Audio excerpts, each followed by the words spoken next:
అండి నమస్తే నేను మీ Sonia welcome back to our channel smart Soni Shiva. ఈ రోజు మన వీడియోలో మ్యాంగో సాగో రెసిపీ అయితే చూపించిపోతున్నాను. అదేనండి మనం అచ్చ తెలుగులో చెప్పుకుందాం మామిడికాయ పాయసం అన్నమాట. చాలా చాలా బాగుంటుంది. మామిడికాయ సీజన్ అయిపోయేలోపు మ్యాంగో లవర్స్ అందరూ కూడా తప్పకుండా ట్రై చేయాల్సిన రెసిపీ. చాలా చాలా బాగుంటుంది. డెఫినెట్లీ మ్యాంగో లవర్స్కి అయితే తప్పకుండా నచ్చుతుంది ఈ రెసిపీ. చేసుకోవడం చాలా ఈజీ, అన్నీ ఇంట్లో ఉన్న వాటితో చేసుకోవచ్చు. ఒక్క మ్యాంగోస్ ఉంటే చాలన్నమాట. సో తప్పకుండా ఈ రెసిపీ చూసాక మ్యాంగో లవర్స్ ఎవరైతే ఉన్నారో వాళ్ళందరూ తప్పకుండా ట్రై చేయండి. సీజన్ అయిపోయేలోపు, సీజన్ కూడా అయిపోవస్తుంది కదా. సో ఈ రెసిపీ ఎలా చేసుకోవాలో చూసేద్దాం. వీడియోని స్కిప్ చేయకుండా లాస్ట్ వరకు చూసేయండి. మన ఛానల్ని ఫస్ట్ టైం చూస్తుంటే సబ్స్క్రైబ్ చేయండి. ముందుగా ఈ మ్యాంగో పాయసం కోసం స్టవ్ మీద ప్యాన్ పెట్టేసుకోవాలి. ఆ ప్యాన్లోకి ఒక 1/2 లీటర్ వరకు ఫుల్ క్రీమ్ పాలను అయితే తీసుకుంటున్నాను నేను. ఇలా ఫుల్ క్రీమ్ పాలు వేసేసుకున్న తర్వాత పాలని ఒకసారి పొంగొచ్చేంత వరకు కాగబెట్టుకోవాలి. ఇలా చక్కగా పాలు ఒకసారి పొంగొచ్చిన తర్వాత ఒక అరగంట ముందు నానబెట్టుకున్న సగ్గుబియ్యాన్ని తీసుకోవాలి. నేనైతే ఒక 2 టేబుల్ స్పూన్ల సగ్గుబియ్యాన్ని ఇలా చక్కగా ఒక 1/2 అవర్ ముందు నానబెట్టేసుకున్నాను. ఆ నానబెట్టుకున్న సగ్గుబియ్యాన్ని ఈ పాలల్లోకి వేసుకొని మీడియం టు సిమ్లో అడ్జస్ట్ చేసుకుంటూ కలుపుకుంటూ సగ్గుబియ్యాన్ని ఉడికించుకోవాలి. చక్కగా సగ్గుబియ్యం అనేవి ఉడికిపోయి ఇలా ట్రాన్స్పరెంట్గా అవ్వాలన్నమాట. మనకి చక్కగా ఇలా ట్రాన్స్పరెంట్గా వచ్చేంత వరకు సగ్గుబియ్యాన్ని ఉడికించుకోవాలి. ఇలా చక్కగా సగ్గుబియ్యం అనేది కంప్లీట్గా ఉడికిపోయిన తర్వాత ఇప్పుడు ఇందులోకి స్వీట్నెస్కి తగ్గట్టు మనం ఇక్కడ మిల్క్ మేడ్ని అయితే యాడ్ చేసుకుంటున్నాను. అదేనండి కండెన్స్డ్ మిల్క్. నేనైతే ఇక్కడ ఒక 3 టేబుల్ స్పూన్స్ దాకా కండెన్స్డ్ మిల్క్ వేస్తున్నాను. అలాగే షుగర్ని కూడా యాడ్ చేస్తున్నాను అనమాట, 1 టేబుల్ స్పూన్ దాకా. సో షుగరు కండెన్స్డ్ మిల్క్ 2 కలిపి వేస్తున్నాను. మీ దగ్గర కండెన్స్డ్ మిల్క్ కనుక లేకపోతే షుగర్తో అయినా చేసుకోవచ్చు. కండెన్స్డ్ మిల్క్ వేయడం వల్ల కొంచెం థిక్నెస్ అనేది యాడ్ అవుతుంది అనమాట మనకి పాయసానికి.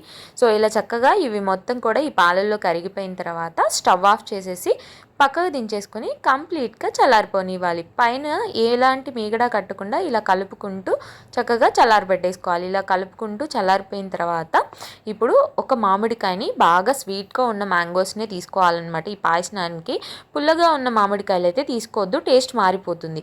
సో ఇలా పండిపోయిన మామిడికాయ, అలాగే తీయగా ఉన్న మామిడికాయని ఇలా ఒక కాయని తీసుకొని మిక్సీ జార్లో వేసుకొని మెత్తగా మిక్సీ పట్టుకొని ఆ ప్యూరీని చల్లారిపోయిన పాయసంలో మాత్రమే వేసేసుకొని ఇలా మొత్తం కూడా మిక్స్ అయ్యే విధంగా కలిపేసుకోవాలి. ఇక్కడ మనం తీసుకున్న క్వాంటిటీకి ఒక మ్యాంగో అయితే కరెక్ట్గా సరిపోతుందన్నమాట.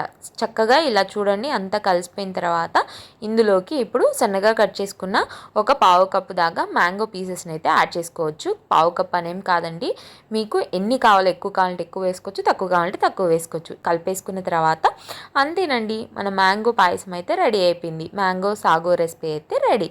సో చక్కగా చల్లగా ఫ్రిడ్జ్లో పెట్టుకొని సర్వ్ చేసుకుంటే చాలా చాలా బాగుంటుంది. నేనైతే ఫ్రిడ్జ్లో పెట్టకుండా వీడియో కోసం అప్పటికప్పుడు సర్వ్ చేస్తున్నాను అనమాట. మీరైతే కంపల్సరీ ఫ్రిడ్జ్లో పెట్టుకొని సర్వ్ చేసుకోండి. తింటుంటే చాలా చాలా బాగుంటుంది.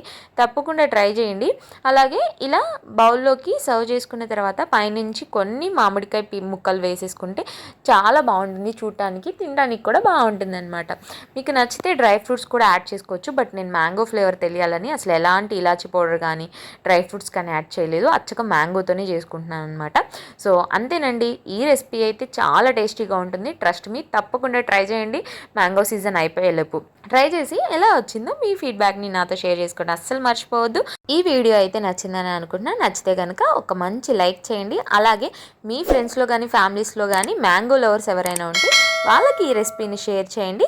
అలాగే ఇంకా ఇలాంటి ఎన్నో ఈజీ అండ్ క్విక్ రెసిపీస్ కోసం ఈ స్మార్ట్ సోనీ శివ ఛానల్ని సబ్స్క్రైబ్ చేయండి.